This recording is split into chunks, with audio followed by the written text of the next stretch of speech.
ನಿಯಂತ್ರಣ ಪ್ರಾಧಿಕಾರವು ತಮಿಳುನಾಡಿಗೆ ನಿತ್ಯ 3.5 ಸಾವಿರ ಕ್ಯೂಸೆಕ್ ನೀರು ಹರಿಸುವಂತೆ ಆದೇಶಿಸಿತು. ಕರ್ನಾಟಕ ಸರ್ಕಾರಕ್ಕೆ ಭಾರಿ ಆಘಾತ ಉಂಟು ಮಾಡಿದೆ. ಸಿಡಬ್ಲ್ಯೂಆರ್ಸಿ ಆದೇಶವನ್ನೇ ಸಿಡಬ್ಲ್ಯೂಎಂಎ ಎತ್ತಿ ಹಿಡಿದಿದ್ದು ನಿತ್ಯ 3.5 ಸಾವಿರ ಕ್ಯೂಸೆಕ್ ನೀರು ಬಿಡಲು ಆರ್ಡರ್ ಮಾಡಲಾಗಿದೆ.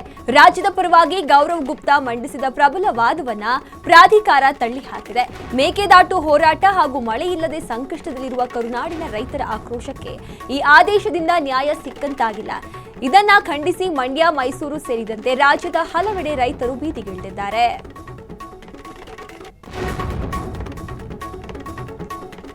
ತಮಿಳುನಾಡಿಗೆ ನೀರು ಹರಿಸುವಂತೆ ಕಾವೇರಿ ನದಿ ನೀರು ನಿಯಂತ್ರಣ ಸಮಿತಿ ನೀಡಿರುವ ಆದೇಶದ ಬೆನ್ನಲ್ಲೇ ರಾಜ್ಯದಲ್ಲಿ ಆಕ್ರೋಶ ವ್ಯಕ್ತವಾಗಿದೆ.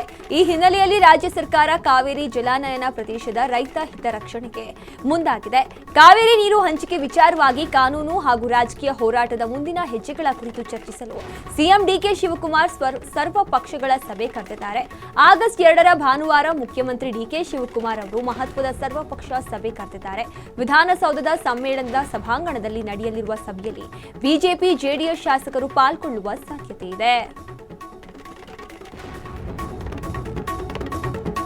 ಬಳ್ಳಾರಿ ಜಿಲ್ಲೆಯಲ್ಲಿ ಆವರಿಸಿರುವ ಭೀಕರ ಬರಗಾಲದ ಹಿನ್ನೆಲೆಯಲ್ಲಿ ವಿಪಕ್ಷ ನಾಯಕ ಆರ್ ಅಶೋಕ್ ನೇತೃತ್ವದ ಬಿಜೆಪಿ ತಂಡ ಶಿಡಗಿನ ಮೊಳೆ ಹಾಗೂ ಕಾರೇಕಲ್ ಗ್ರಾಮಗಳ ರೈತರ ಜಮೀನುಗಳಿಗೆ ಭೇಟಿ ನೀಡಿ ಪರಿಶೀಲನೆ ನಡೆಸಿತು. ಒಣಗಿದ ಬೆಳೆಗಳನ್ನು ಕೈಯಲ್ಲಿಡಿದು ಕಾಂಗ್ರೆಸ್ ಸರ್ಕಾರದ ವಿರುದ್ಧ ಆಕ್ರೋಶ ವ್ಯಕ್ತಪಡಿಸಿದ ಅಶೋಕ್ ಕೂಡಲೇ ರೈತರಿಗೆ ಬರ ಪರಿಹಾರ ಘೋಷಿಸುವಂತೆ ಒತ್ತಾಯಿಸಿದರು.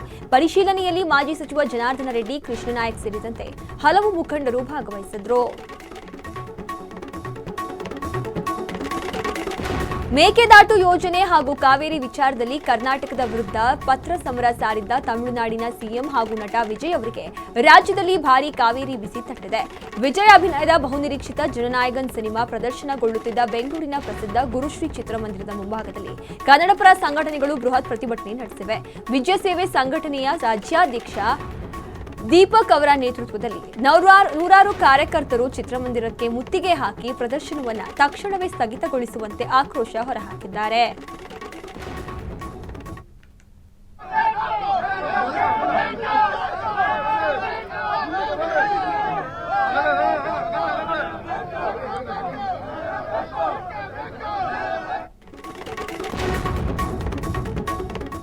ಮಹಾರಾಷ್ಟ್ರದಲ್ಲಿ ಮುಂಗಾರು ಮಳೆ ಚುರುಕುಗೊಂಡಿರುವ ಹಿನ್ನೆಲೆಯಲ್ಲಿ ಉಜನಿ ಜಲಾಶಯದಿಂದ ಭೀಮಾ ನದಿಗೆ 65,000 ಕ್ಯೂಸೆಕ್ ನೀರು ಹರಿಬಿಡಲಾಗಿದೆ.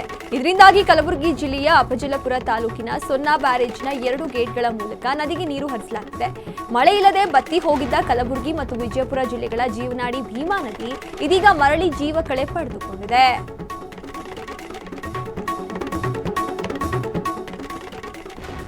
ಪಶ್ಚಿಮ ಘಟ್ಟ ಪ್ರದೇಶಗಳಲ್ಲಿ ಸುರಿಯುತ್ತಿರುವ ಭಾರೀ ಮಳೆಯಿಂದಾಗಿ ಬೆಳಗಾವಿ ತಾಲೂಕಿನ ರಕ್ಕಸಕೊಪ್ಪ ಜಲಾಶಯ ಸಂಪೂರ್ಣ ಭರ್ತಿಯಾಗಿದೆ.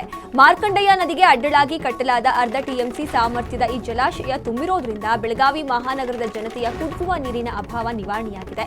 ಮಳೆ ಕೊರತೆಯಿಂದ ಎದುರಾಗಿದ್ದ ನೀರಾವರಿ ಆತಂಕ ದೂರವಾಗಿದ್ದು ಮುಂದಿನ ವರ್ಷವರೆಗೂ ಕುಡಿಯುವ ನೀರಿಗೆ ಯಾವುದೇ ಸಮಸ್ಯೆ ಇರೋದಿಲ್ಲ ಎಂದು ಬೆಳಗಾವಿ ಜನರು ನಿಟ್ಟುಸಿರು ಬಿಟ್ಟಿದ್ದಾರೆ.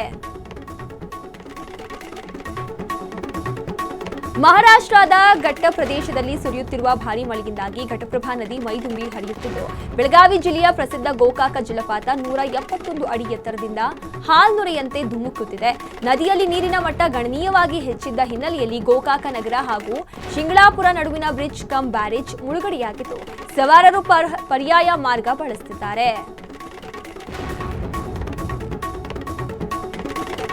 ಸಿರುಗುಪ್ಪ ತಾಲೂಕಿನಲ್ಲಿ ಮಳೆ ಅಭಾವದಿಂದ ಬೆಳೆಗಳು ಒಣಗಿದ್ದು ರೈತರು ತೀವ್ರ ಸಂಕಷ್ಟದಲ್ಲಿದ್ದಾರೆ. ಸರ್ಕಾರ ಕೂಡಲೇ ತಾಲೂಕನ್ನು ಬರಪೀಡಿತ ಪ್ರದೇಶವೆಂದು ಘೋಷಿಸಿ ಪ್ರತಿ ಎಕರೆಗೆ 30,000 ಪರಿಹಾರ ಹಾಗೂ ಸಾಲ ಮನ್ನಾ ಮಾಡಬೇಕು ಎಂದು ಮಾಜಿ ಶಾಸಕ ಎಂಎಸ್ ಸೋಮಲಿಂಗಪ್ಪ ಆಗ್ರಹಿಸಿದ್ದಾರೆ. ಕುಡಿಯುವ ನೀರು ಬಿಡುಗಡೆ ಮಾಡದಿದ್ದರೆ ನದಿವರೆಗೂ ಬೃಹತ್ ಪಾದಯಾತ್ರೆ ನಡೆಸುವುದಾಗಿ ಎಂಎಸ್ ಸೋಮಲಿಂಗಪ್ಪ ಸರ್ಕಾರಕ್ಕೆ ಎಚ್ಚರಿಕೆ ನೀಡಿದ್ದಾರೆ. 13,65,00,000 ಈಗಾಗಲೇ ಈ ಅಮೌಂಟ್ ಇದೆ. ಹಣ 13,65,00,000 ಹಣ ಇದೇನಿದೆಯಲ್ಲ ನದಿ ಬಗಡೆ ಇದೆಯಲ್ಲ, ನದಿ ಬಗಡೆಯಲ್ಲಿಂದ ನಿಟ್ಟೂರವರೆಗೆ ಭೂಮಿ ಕೊಡೋ ಸಲುವಾಗಿ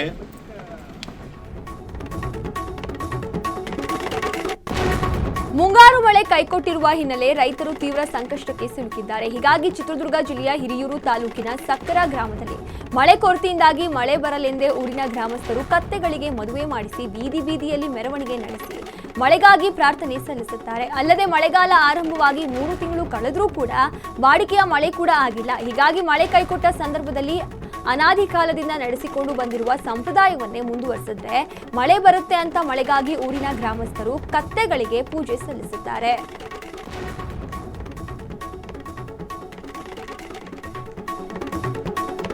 ಅಸ್ಸಾಂ ರಾಜ್ಯದಲ್ಲಿ ಪ್ರವಾಹ ಪರಿಸ್ಥಿತಿ ತಲೆದೂರಿದೆ. 7 ಜಿಲ್ಲೆಗಳ 3 ಲಕ್ಷಕ್ಕೂ ಹೆಚ್ಚು ಜನರು ಸಂಕಷ್ಟಕ್ಕೆ ಸಿಲುಕಿದ್ದಾರೆ. ಇದುವರೆಗೂ ಮೃತಪಟ್ಟವರ ಸಂಖ್ಯೆ 78ಕ್ಕೆ ಏರಿಕೆಯಾಗಿದೆ.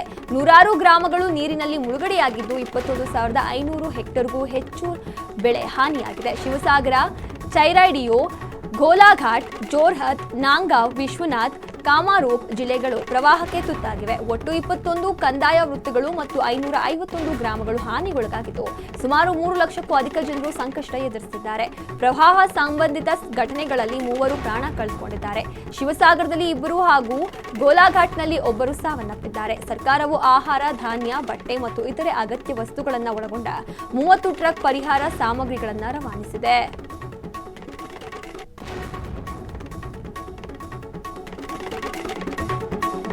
ಕರ್ನಾಟಕ ಸಚಿವ ಸಂಪುಟ ವಿಸ್ತರಣೆಗೆ ಸಮಯ ಕೂಡಿ ಬಂದಿಲ್ಲ. 3-4 ದಿನಗಳಿಂದ ದೆಹಲಿಯಲ್ಲೇ ಬೀಡು ಬಿಟ್ಟಿರುವ ಸಿಎಂ ಡಿಕೆ ಶಿವಕುಮಾರ್, ಮಾಜಿ ಸಿಎಂ ಸಿದ್ದರಾಮಯ್ಯ ಸೇರಿದಂತೆ ಮಂತ್ರಿಗಿರಿ ಆಕಾಂಕ್ಷಿಗಳಿಗೆ ರಾಹುಲ್ ಗಾಂಧಿ ಭೇಟಿ ಸಿಕ್ಕಿಲ್ಲ. ನಿನ್ನೆ ರದ್ದಾಗಿದ್ದ ಮಲ್ಲಿಕಾರ್ಜುನ ಖರ್ಗೆ ನಿವಾಸದ ಪ್ರಮುಖ ಸಭೆ ಇಂದು ನಡೆಯುವ ಸಾಧ್ಯತೆ ಇದೆ. ಇಂದು ರಾಹುಲ್ ಗಾಂಧಿ ಭೇಟಿಯಾಗಿ ಪಟ್ಟಿ ಅಂತಿಮಗೊಂಡ್ರೆ ರಾಜಭವನದಲ್ಲಿ ಇಂದು ಸಂಜೆ ಅಥವಾ ನಾಳೆ ನೂತನ ಸಚಿವರ ಪ್ರಮಾಣ ವಚನ ನಡೆಯಲಿದೆ. ವಿಧಾನ ಪರಿಷತ್ ಸಭಾಪತಿ ವಿರುದ್ಧ ಅವಿಶ್ವಾಸ ಮಂಡನೆ ಕುರಿತು ಬಸವರಾಜ ಹೊರಟ್ಟಿ ಹೇಳಿಕೆಗೆ ಬೆಳಗಾವಿಯಲ್ಲಿ ಎಂಎಲ್ಸಿ ನಾಗರಾಜ್ ಯಾದವ್ ತಿರುಗೇಟು ನೀಡಿದ್ದಾರೆ. ನಮಗೆ ಮೆಜಾರಿಟಿ ಇರೋದ್ರಿಂದ ಬಿಜೆಪಿ ಬೆಂಬಲಿತ ಹೊರಟ್ಟಿ ಅವರು ನೈತಿಕ ಹೊಣೆ ಹೊತ್ತು ಸಭಾಪತಿ ಸ್ಥಾನಕ್ಕೆ ರಾಜೀನಾಮೆ ನೀಡಬೇಕು.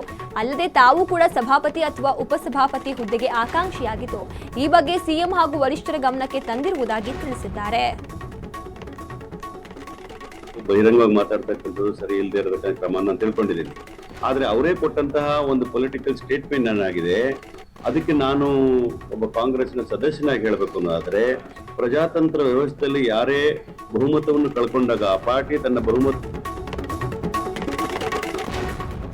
ರಾಜ್ಯದಲ್ಲಿ ಮುಂಗಾರು ಕೈಕೊಟ್ಟು ಭೀಕರ ಬರ ಆವರಿಸಿದ್ರು ಕಾಂಗ್ರೆಸ್ ಸರ್ಕಾರ ರೈತರ ಬಗ್ಗೆ ಕರುಣೆ ತೋರುತ್ತಿಲ್ಲ ಎಂದು ವಿಪಕ್ಷ ನಾಯಕ ಆರ್ ಅಶೋಕ್ ವಾಗ್ದಾಳಿ ನಡೆಸಿದ್ದಾರೆ. ಬೆಳೆಗಳು ಒಣಗಿ ರೈತರು ಗೂಳೆ ಹೋಗುವ ಸ್ಥಿತಿ ತಲುಪಿದ್ದು ಸರ್ಕಾರ ಕೂಡಲೇ ಬರ ಘೋಷಿಸಿ ಪರಿಹಾರ ವಿತರಿಸಬೇಕು. ಕುಡಿಯುವ ನೀರಿನ ಅಭಾವ ಬಗೆಹರಿಸಲು ಒತ್ತಾಯಿಸಿದ ಅವರು ಸಂಕಷ್ಟದ ವೇಳೆಯಲ್ಲೂ ಆಡಳಿತಾರೂಢ ನಾಯಕರು ದೆಹಲಿಯಲ್ಲಿ ಕಾಲ ಕಳೆಯುತ್ತಿದ್ದಾರೆ ಎಂದು ಕಿಡಿಕಾರಿದ್ರು. ಮುಂದಿನ ದಿನಗಳಲ್ಲಿ ಏನು ಗೋವುಗಳಿದೆ ಅವೆಲ್ಲ ಕಸಾಯಿಖಾನೆಗೆ ಮಾರಾಟ ಆಗುತ್ತೆ. ಈಗಾಗಲೇ ನೀವು ನೋಡಿದ್ದೀರ ಎಲ್ಲ ತಾಂಡಾಗಳಲ್ಲಿ ಎಲ್ಲ ಕಡೆನೂ ಕೂಡ ಗುಳೆ ಹೋಗ್ತಾ ಇದೆ. ಗೋವಾ ಕಡೆ, ಮಹಾರಾಷ್ಟ್ರದ ಕಡೆ ಗುಳೆ ಹೋಗ್ತಾ ಇದೆ ಎಲ್ಲ ಕೂಡ. ಇಲ್ಲಿ ಮಂತ್ರಿಗಳೆಲ್ಲ RSS ಬಗ್ಗೆ ಮಾತಾಡ್ತಾರೆ.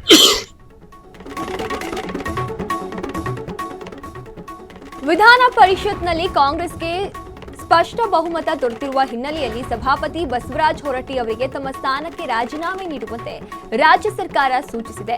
ಮುಂಬರುವ ಅಧಿವೇಶನ ಆರಂಭವಾಗುವುದಕ್ಕೂ ಮುನ್ನವೇ ಹುದ್ದೆ ತೊರೆಯುವಂತೆ ದೂರವಾಣಿ ಕರೆ ಮಾಡಿ ತಿಳಿಸಲಾಗಿದ್ದು ಸರ್ಕಾರದ ಈ ನಿರ್ಧಾರದಿಂದಾಗಿ ಪರಿಷತ್ ರಾಜಕೀಯ ವಲಯದಲ್ಲಿ ಹೊಸ ಚರ್ಚೆ ಆರಂಭವಾಗಿದೆ.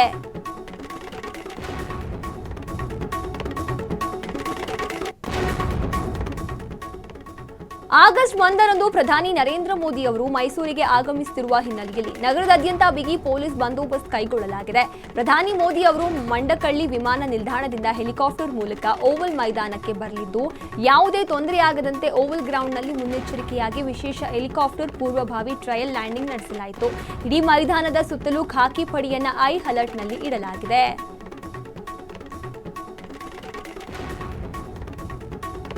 ಬಾಬ್ರಿ ಮಸೀದಿ ರೀತಿ ರಾಹುಲ್ ಗಾಂಧಿ ಕುಟುಂಬ ಧ್ವಂಸ ಮಾಡುತ್ತೇವೆ ಎಂದು ಕೊಲೆ ಬೆದರಿಕೆ ಹಾಗೂ ಕೋಮು ಪ್ರಚೋದಕ ಹೇಳಿಕೆ ನೀಡಿದ ಬಿಜೆಪಿ ಶಾಸಕ ಯಶ್ಪಾಲ್ ಸುವರ್ಣ ವಿರುದ್ಧ ಹುಬ್ಬಳ್ಳಿಯಲ್ಲಿ ಎಫ್ಐಆರ್ ದಾಖಲಾಗಿದೆ. ಹುಬ್ಬಳ್ಳಿ ಸೆಂಟ್ರಲ್ ಕಾಂಗ್ರೆಸ್ ಮುಖಂಡ ರಜತ್ ಉಳ್ಳಾಗಡ್ಡಿ ಮಠ ಹಾಗೂ ವಿದ್ಯಾನಗರ ಬ್ಲಾಕ್ ಕಾಂಗ್ರೆಸ್ ವತಿಯಿಂದ ಉಪನಗರ ಠಾಣೆಯಲ್ಲಿ ದೂರು ದಾಖಲಾಗಿದ್ದು ಶಾಸಕರನ್ನ ತಕ್ಷಣವೇ ಬಂಧಿಸುವಂತೆ ಆಗ್ರಹಿಸಿದ್ದಾರೆ.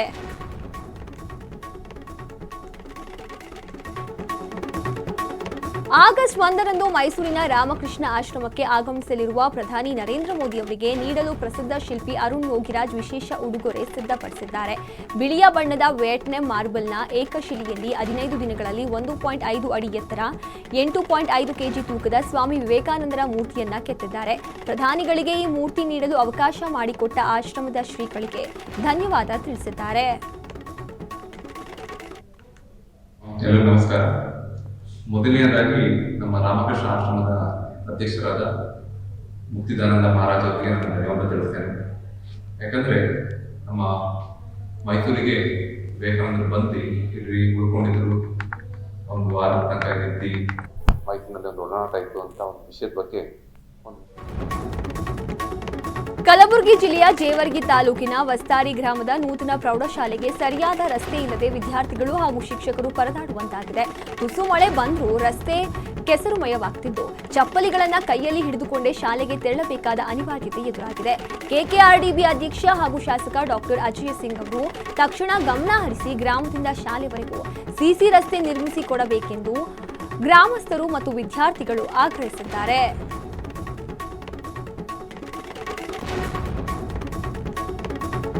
ಬಿಎಂಟಿಸಿ ಡಿಪೋ 35ರ ಮ್ಯಾನೇಜರ್ ಬಸ್ನಲ್ಲಿದ್ದ ಕನ್ನಡಿಗ ಸ್ಟಿಕ್ಕರ್ ತೆರವುಗೊಳಿಸಲು ಚಾಲಕನಿಗೆ ಸೂಚಿಸಿ, ಇಲ್ಲದಿದ್ದರೆ ಬಸ್ ರಸ್ತೆಗಿಳಿಯಲು ಬಿಡುವುದಿಲ್ಲ ಎಂದು ಒತ್ತಡ ಹೇರಿದ್ದರು. ಈ ನಡೆಗೆ ಕನ್ನಡ ಸಂಘಟನೆಗಳು ತೀವ್ರ ಆಕ್ರೋಶ ವ್ಯಕ್ತಪಡಿಸಿದ್ದು, ಕರ್ನಾಟಕದಲ್ಲಿ ಕನ್ನಡಿಗನೇ ಸಾರ್ವಭೌಮ ಎಂದು ಘರ್ಜಿಸಿದ ಕರ್ನಾಟಕ ರಕ್ಷಣಾ ವೇದಿಕೆ ಕಾರ್ಯಕರ್ತರು ಬಸ್ ಮೇಲಿದ್ದ ಸ್ಟಿಕ್ಕರ್ ಅನ್ನ ಮತ್ತೆ ಅಂಟಿಸಿ ಅಧಿಕಾರಿಗಳ ಕನ್ನಡ ವಿರೋಧಿ ಧೋರಣೆಗೆ ತಕ್ಕ ಪ್ರತಿಭಟನೆ ನಡೆಸಿದ್ದಾರೆ.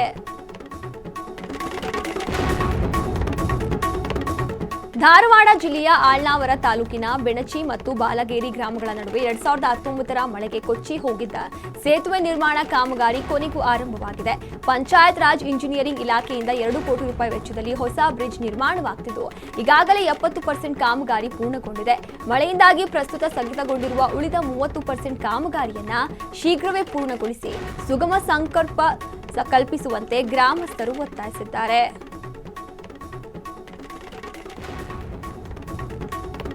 ಪಶು ವೈದ್ಯಾಧಿಕಾರಿ ಪರೀಕ್ಷೆ ಹಾಗೂ ಪಿಡಿಒ ನೇಮಕಾತಿಯಲ್ಲಿ ಅಕ್ರಮ ನಡೆದಿದೆ ಎಂದು ಆರೋಪಿಸಿ ಅಖಿಲ ಭಾರತೀಯ ವಿದ್ಯಾರ್ಥಿ ಪರಿಷತ್ ಬೆಂಗಳೂರು ವಿಭಾಗದಿಂದ ಇಂದು ಬೆಳಗ್ಗೆ 11 ಗಂಟೆಗೆ ಕೆಪಿಎಸ್ಸಿ ಕಚೇರಿ ಎದುರು ಬೃಹತ್ ಪ್ರತಿಭಟನೆ ನಡೆಸಿದ್ರು. ಪರೀಕ್ಷಾ ಅಕ್ರಮಗಳನ್ನು ಖಂಡಿಸಿ ವಿದ್ಯಾರ್ಥಿ ಸಂಘಟನೆಗಳು ಹಾಗೂ ಅಭ್ಯರ್ಥಿಗಳು ಕೆಪಿಎಸ್ಸಿ ವಿರುದ್ಧ ಹೋರಾಟ ಮಾಡಿದ್ದಾರೆ.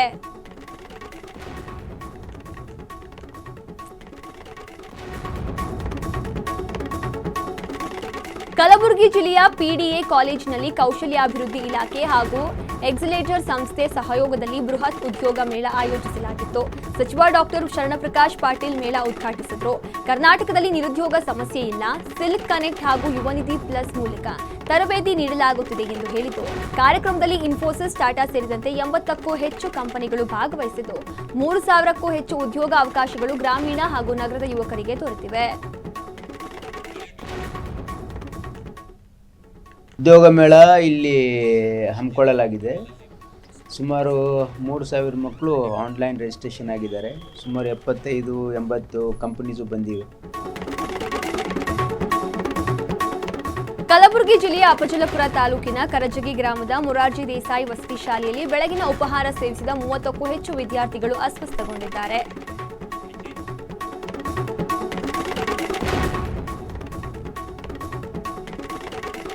ಬೆಂಗಳೂರಿನಲ್ಲಿ ಖಾಲಿ ನಿವೇಶನ ಇಟ್ಟುಕೊಂಡು ಅದನ್ನ ಕಸದ ತೊಟ್ಟಿಯನ್ನಾಗಿ ಮಾಡಿರುವ ನಿವೇಶನದಾರರಿಗೆ ಗ್ರೇಟರ್ ಬೆಂಗಳೂರು ಪ್ರಾಧಿಕಾರ ಬಿಗ್ ಶಾಕ್ ನೀಡಿದೆ. ಆಗಸ್ಟ್ 15ರೊಳಗೆ ನಿಮ್ಮ ಖಾಲಿ ಜಾಗವನ್ನು ಸ್ವತಃ ಸ್ವಚ್ಛಗೊಳಿಸದಿದ್ದರೆ ಕಠಿಣ ಕ್ರಮದ ಜೊತೆಗೆ ದಂಡಾಸ್ತ್ರ ಪ್ರಯೋಗಕ್ಕೆ ಮುಂದಾಗಿದೆ. ಈ ಬಗ್ಗೆ ಜಿಬಿಎ ಮುಖ್ಯ ಆಯುಕ್ತ ಎಂ ಮಹೇಶ್ವರ ರಾವ್ ಖಡಕ್ ಆದೇಶ ಹೊರಡಿಸಿದ್ದಾರೆ. ಗದಗ ಜಿಲ್ಲೆಯ ಲಕ್ಷ್ಮೀಶ್ವರ ತಾಲೂಕಿನ ಗೂಜನೂರು ಗ್ರಾಮದಲ್ಲಿ ಮಂಗಗಳ ಕಾಟದಿಂದ ರೈತರು ಹೈರಾಣಾಗಿದ್ದಾರೆ. ಮಳೆ ಅಭಾವದಿಂದ ಸಂಕಷ್ಟದಲ್ಲಿರುವ ರೈತರಿಗೆ ಹಿಂಡು ಹಿಂಡಾಗಿ ಬರುವ ಮಂಗಗಳು ಶೇಂಗಾ ಹಾಗೂ ಹೆಸರುಬೇಳೆಯನ್ನ ತಿಂದು ನಾಶಪಡಿಸಿರುವುದು ಗಾಯದ ಮೇಲೆ ಬರೆ ಇಳಿದಂತಾಗಿದೆ. ಇಳಿಕೆ ಕಾಣುತ್ತಿದ್ದ ಚಿನ್ನದ ದರದಲ್ಲಿ ಇಂದು ಕೊಂಚ ಏರಿಕೆ ಕಂಡು ಬಂದಿದೆ. ಬೆಂಗಳೂರಿನಲ್ಲಿ 22 ಕ್ಯಾರೆಟ್ನ 1 ಗ್ರಾಂ ಚಿನ್ನದ ಬೆಲೆಯಲ್ಲಿ 75 ರೂಪಾಯಿ ಏರಿಕೆಯಾಗಿ 13,230 ರೂಪಾಯಿ ಆಗಿರುತ್ತದೆ. 24 ಕ್ಯಾರೆಟ್ನ 1 ಗ್ರಾಂ ಚಿನ್ನದ ಬೆಲೆಯಲ್ಲಿ 82 ರೂಪಾಯಿ ಇಳಿಕೆಯಾಗಿ 14,433 ರೂಪಾಯಿ ಇದೆ. ದಕ್ಷಿಣ ಕನ್ನಡ ಜಿಲ್ಲೆಯ ಧರ್ಮಸ್ಥಳ ಸಮೀಪದ ಬಂಗ್ಲೆಗೂಡದಲ್ಲಿ ರಹಸ್ಯವಾಗಿ ಶವ ಹೂತಿಟ್ಟಿದ್ದ ಭೀಕರ ಪ್ರಕರಣಕ್ಕೆ ಸಂಬಂಧಿಸಿದಂತೆ ಅತ್ಯಂತ ಮಹತ್ವದ ತಿರುವು ಲಭಿಸಿದೆ. ಹಲವು ದಿನಗಳಿಂದ ತನಿಖಾ ಸಂಸ್ಥೆಗಳಿಗೆ ಸವಾಲಾಗಿದ್ದ ಅಸ್ಥಿಪಂಜರಗಳ ಪ್ರಕರಣದ ರಹಸ್ಯವನ್ನ ವಿಧಿವಿಜ್ಞಾನ ಪ್ರಯೋಗಾಲಯವು ವರದಿ ಬಯಲು ಮಾಡಿದೆ. ಪರಿಶೀಲನೆಯಲ್ಲಿ 3 ಅಸ್ಥಿಪಂಜರಗಳ ಡಿಎನ್ಎ ದೃಢಪಟ್ಟಿದ್ದು, ಕಾಣೆಯಾಗಿದ್ದ 3 ವ್ಯಕ್ತಿಗಳ ಕುಟುಂಬಸ್ಥರು ಡಿಎನ್ಎ ಮಾದರಿಯೊಂದಿಗೆ 100% ಮ್ಯಾಚ್ ಆಗಿದೆ.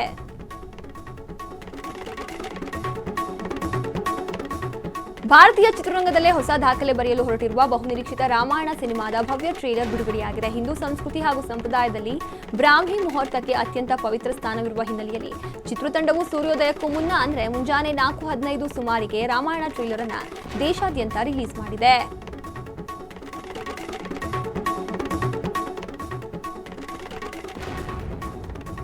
ಕಾಮನ್ವೆಲ್ತ್ ಗೇಮ್ಸ್ ಅಖಾಡದಲ್ಲಿ ಭಾರತೀಯ ಕ್ರೀಡಾಪಟುಗಳು ತಮ್ಮ ಪರಾಕ್ರಮ ಮುಂದುವರೆಸಿದ್ದಾರೆ. ದೇಶಕ್ಕೆ ಮತ್ತೊಂದು ಹೆಮ್ಮೆಯ ಕ್ಷಣ ಲಭಿಸಿದ್ದು ಪ್ಯಾರಾ ಅಥ್ಲೀಟ್ ದಿಲೀಪ್ ಮಹದು ಬಂಗಾರದ ಬೇಟೆಯಾಡಿದ್ದಾರೆ. ಪುರುಷರು 1000 ಕಿಲೋಮೀಟರ್ T47 ವಿಭಾಗದಲ್ಲಿ ಅದ್ಭುತ ಓಟದ ಮೂಲಕ ದಿಲೀಪ್ ಮಹದು ಚಿನ್ನದ ಪದಕಕ್ಕೆ ಮುತ್ತಿಟ್ಟಿದ್ದಾರೆ. ಇದೇ ವಿಭಾಗದಲ್ಲಿ ತೀವ್ರ ಪೈಪೋಟಿ ನೀಡಿದ ಕೇರಳದ ಮೊಹಮ್ಮದ್ ಬಾಸಿಲ್ ಬೆಳ್ಳಿ ಪದಕವನ್ನು ತಮ್ಮದಾಗಿಸಿಕೊಂಡಿದ್ದಾರೆ. ಇನ್ನೊಂದೆಡೆ ಪುರುಷರ ಲಾಂಗ್ ಜಂಪ್ ಫೈನಲ್ನಲ್ಲಿ ಭಾರತದ ಭರವಸೆಯ ಅಥ್ಲೀಟ್ ಮುರಳಿ ಶಂಕರ್ ಬೆಳ್ಳಿ ಪದಕ ಗೆದ್ದು ಸಾಧನೆ ಮೆರೆದಿದ್ದಾರೆ. ಪಶ್ಚಿಮ ಬಂಗಾಳದ ಬೀರ್ಭೂಮ್ನಲ್ಲಿ ಮರಳು ಹಾಗೂ ಕಲ್ಲು ಮಾಫಿಯಾ ವಿರುದ್ಧ ಪೊಲೀಸರು ನಡೆಸಿದ ಭಾರೀ ದಾಳಿಯ ವೇಳೆ ನಿವೃತ್ತ ಸರ್ಕಾರಿ ಬಸ್ ಚಾಲಕನೊಬ್ಬ ಮನೆಯಲ್ಲಿ ಅಕ್ಷರಶಃ ಕುಬೇರನ ಸಂಪತ್ತೇ ಪತ್ತೆಯಾಗಿದೆ. ನಿವೃತ್ತ ಬಸ್ ಚಾಲಕನ ಮಿನಾರ್ ಮೊಂಡಾಲ್ ಎಂಬಾತನ ಮನೆಯಲ್ಲಿ ಪೊಲೀಸರು ಪರಿಶೀಲನೆ ನಡೆಸಿದಾಗ ಕಟ್ಟುಕಟ್ಟಾಗಿ ಇಡಲಾಗಿದ್ದ ಬರೋಬ್ಬರಿ 28.5 ಕೋಟಿ ರೂಪಾಯಿ ನಗದು ಹಣ ಹಾಗೂ 15 ಕೆಜಿ ತೂಕದ ಚಿನ್ನದ ಗಟ್ಟಿಗಳು ಪತ್ತೆಯಾಗಿವೆ. ಸ್ಯಾಂಡಲ್ವುಡ್ನಲ್ಲಿ ತನ್ನದೇ ಆದ ನಗುವಿನ ಶೈಲಿಯಿಂದ ಕೋಟ್ಯಾಂತರ ಅಭಿಮಾನಿಗಳನ್ನು ಸಂಪಾದಿಸಿರುವ ಉಪಾಧ್ಯಕ್ಷ ಖ್ಯಾತಿಯ ನಟ ಚಿಕ್ಕಣ್ಣ ಅವರ ಮದುವೆಯ ದಿನಾಂಕ ಫಿಕ್ಸ್ ಆಗಿದೆ. ಮಂಡ್ಯ ಮೂಲದ ಸುಂದರಿ ನಟಿ ಪಾವನಾ ಜೊತೆ ಕಳೆದ ವರ್ಷ ನಿಶ್ಚಿತಾರ್ಥ ಮಾಡಿಕೊಂಡಿದ್ದ ಚಿಕ್ಕಣ್ಣ ಇದೀಗ ಆಗಸ್ಟ್ 30ರಂದು ಅಧಿಕೃತವಾಗಿ ದಾಂಪತ್ಯ ಜೀವನಕ್ಕೆ ಕಾಲಿಡಲಿದ್ದಾರೆ. ಮೈಸೂರಿನ ಪ್ರತಿಷ್ಠಿತ ಸ್ಪೆಕ್ಟ್ರಮ್ ಹಾಲ್ನಲ್ಲಿ ಅತ್ಯಂತ ಅದ್ದೂರಿಯಾಗಿ ಈ ಮದುವೆ ಸಮಾರಂಭ ನಡೆಯಲಿದ್ದು ಸ್ಯಾಂಡಲ್ವುಡ್ ಗಣ್ಯರು ಹಾಗೂ ರಾಜಕೀಯ ನಾಯಕರು ಭಾಗವಹಿಸಿ ನವ ಜೋಡಿಗೆ ಹರಸಲಿದ್ದಾರೆ. ಮಾಜಿ ಪ್ರಧಾನಿ ಎಚ್.ಡಿ. ದೇವೇಗೌಡರ ಧರ್ಮಪತ್ನಿ ಹಿರಿಯ ತಾಯಿ ಚೆನ್ನಮ್ಮನವರ 11ನೇ ದಿನದ ಉತ್ತರಾಧಿಕ್ರಿಯಾದಿ ಹಾಗೂ ವೈಕುಂಠ ಸಮಾರಾಧನೆ ಕಾರ್ಯಕ್ರಮ ಹಾಸನದಲ್ಲಿ ಅತ್ಯಂತ ಶ್ರದ್ಧಾಭಕ್ತಿಯಿಂದ ನೆರವೇರಿದೆ.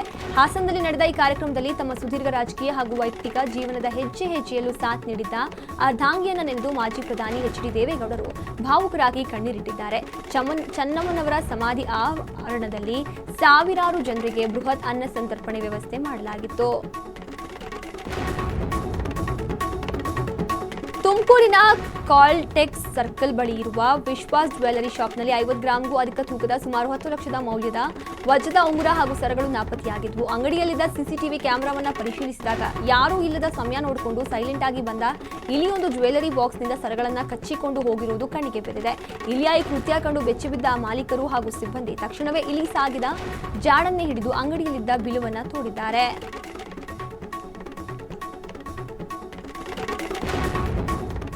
ಎಸ್ಐಆರ್ ಪ್ರಕ್ರಿಯೆಗೆ ತೆರಳಿದ್ದ ಅಧಿಕಾರಿಗಳ ಮೇಲೆ ಹಲ್ಲೆ ನಡೆದಿರುವ ಘಟನೆ ಬೆಂಗಳೂರಿನ ಡಿಜಿಹಳ್ಳಿಯಲ್ಲಿ ನಡೆದಿದೆ. ಪ್ರಕರಣ ಸಂಬಂಧ ಹರಾಬ್ ಹಾಗೂ ದಸ್ತಗೀರ್ ಇವರಿಬ್ಬರನ್ನ ಆರೋಪಿಗಳನ್ನ ಪೊಲೀಸರು ಬಂಧಿಸಿದ್ದಾರೆ.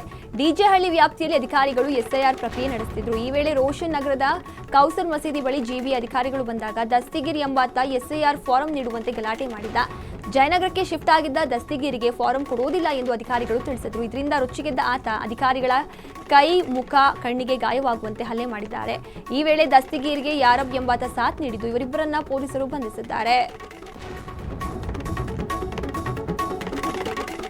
ಜೋರ್ಡಾನ್ನಲ್ಲಿರುವ ಅಮೆರಿಕದ ಸೇನಾ ನೆಲೆಗಳ ಮೇಲೆ ಇರಾನ್ ನಡೆಸಿದ ಕ್ಷಿಪಣಿ ದಾಳಿ ಬೆನ್ನಲ್ಲೇ ಪ್ರತಿಯಾಗಿ ಅಮೆರಿಕ ಸೇನೆ ಇರಾನ್ ವಿರುದ್ಧ ವೈಮಾನಿಕ ದಾಳಿ ನಡೆಸಿದೆ. ನಾವು ಇರಾನ್ ಮೇಲೆ ಕಠಿಣ ಕ್ರಮ ಕೈಗೊಂಡು ಅವರನ್ನ ಸೋಲಿಸುತ್ತಿದ್ದೇವೆಂದು ಅಮೆರಿಕ ಅಧ್ಯಕ್ಷ ಡೊನಾಲ್ಡ್ ಟ್ರಂಪ್ ಎಚ್ಚರಿಕೆ ನೀಡಿದ್ದಾರೆ. ಇದಾದ ಕೆಲ ಗಂಟೆಗಳಲ್ಲೇ ಈ ಕಾರ್ಯಾಚರಣೆ ನಡೆದಿದೆ. ಮಧ್ಯಪ್ರಾಚ್ಯದಲ್ಲಿ ತಮ್ಮ ಪಡೆಗಳ ಮೇಲಿನ ದಾಳಿಗೆ ಇದು ಪ್ರಬಲ ಪ್ರತ್ಯುತ್ತರ ಎಂದು ಯುಎಸ್ ಸೆಂಟ್ರಲ್ ಕಮಾಂಡ್ ಸ್ಪಷ್ಟಪಡಿಸಿದ್ದು ಉಭಯ ದೇಶಗಳ ನಡುವಿನ ಸಂಘರ್ಷ ಮತ್ತೆ ಕಾವೇರಿದೆ. ಬೆಂಗಳೂರಿನ ತುಮಕೂರು ನೆಲಮಂಗಲ ರಸ್ತೆಯಲ್ಲಿ ರೀಲ್ಸ್ ಹುಚ್ಚಿಗಾಗಿ ಯುವಕರು ನಂಬರ್ ಪ್ಲೇಟ್ ಇಲ್ಲದೆ ಬೈಕ್ನಲ್ಲಿ ಚಲಿಸುತ್ತಿರುವಾಗಲೇ ಒಬ್ಬರ ಮೇಲೊಬ್ಬರು ನಿಂತು ಅಪಾಯಕಾರಿ ರೀಲಿಂಗ್ ನಡೆಸಿ ಪುಂದಾಟ ಮೆರೆದಿದ್ದಾರೆ. ವಿಡಿಯೋ ರೆಕಾರ್ಡ್ ಮಾಡುತ್ತಿದ್ದ ಕಾರಿನಲ್ಲಿದ್ದವರಿಗೆ ಮಧ್ಯದ ಬೆರಳು ತೋರಿಸಿ ವಿಕೃತಿ ಮೆರೆದಿದ್ದಾರೆ. ಸಾರ್ವಜನಿಕರ ಪ್ರಾಣಕ್ಕೆ ಸಂಚಕಾರ ತರುತ್ತಿರುವ ಈ ಪುಂಡರ ವಿರುದ್ಧ ಪೊಲೀಸರು ಕಟ್ಟುನಿಟ್ಟಿನ ಕ್ರಮ ಕೈಗೊಳ್ಳಬೇಕಿದೆ. ಬೆಂಗಳೂರಿನ ಗಂಗೇನಹಳ್ಳಿ ಮಾರುಕಟ್ಟೆಯಲ್ಲಿ ದಿಢೀರ್ ಬೆಂಕಿ ಅವಘಡ ಸಂಭವಿಸಿದೆ. ಮಾರುಕಟ್ಟೆಯಲ್ಲಿದ್ದ ಅಂಗಡಿಯೊಂದರಲ್ಲಿ ಏಕಾಏಕಿ ಕಾಣಿಸಿಕೊಂಡ ಬೆಂಕಿ ಕ್ಷಣಾರ್ಧದಲ್ಲೇ ಪಕ್ಕದ ಅಂಗಡಿಗೂ ವ್ಯಾಪಿಸಿದ್ದು ಬರೋಬ್ಬರಿ 9 ಅಂಗಡಿಗಳು ಸುಟ್ಟು ಭಸ್ಮವಾಗಿವೆ. ಮಾರುಕಟ್ಟೆಯಲ್ಲಿದ್ದ ತರಕಾರಿ, ಹೂವು ಹಾಗೂ ಹಣ್ಣಿನ ಅಂಗಡಿಗಳು ಸಂಪೂರ್ಣವಾಗಿ ಬೆಂಕಿಗೆ ಆಹುತಿಯಾಗಿದ್ದು ಸುಮಾರು 4 ರಿಂದ 5 ಲಕ್ಷ ರೂಪಾಯಿ ಮೌಲ್ಯದ ಸರಕು ಸಾಮಗ್ರಿಗಳು ನಾಶವಾಗಿವೆ. ಅದೃಷ್ಟವಶಾತ್ ಘಟನೆಯಲ್ಲಿ ಯಾವುದೇ ಪ್ರಾಣಾಪಾಯ ಸಂಭವಿಸಿಲ್ಲ ಎಂದು ತಿಳಿದು ಬಂದಿದೆ.